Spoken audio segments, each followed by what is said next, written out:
When we're looking at isomers, there are several different types that we will go over. The first one that we're going to focus on is known as a structural isomer, also referred to as a constitutional isomer. Now, here's the thing with isomers. What you will notice is that everything has the same exact chemical formula.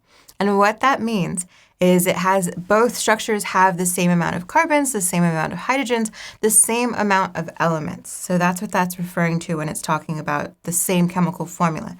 Now, here's the difference. We have different structures. For example, if we're looking at these two constitutional isomers, these are two different structures because we have one methyl group that's pointing down and then another methyl group that's pointing up. So this is what's really changing. What this is called atom connectivity. Constitutional isomers have different atom connectivity. What that's referring to is there's just a difference in bonding.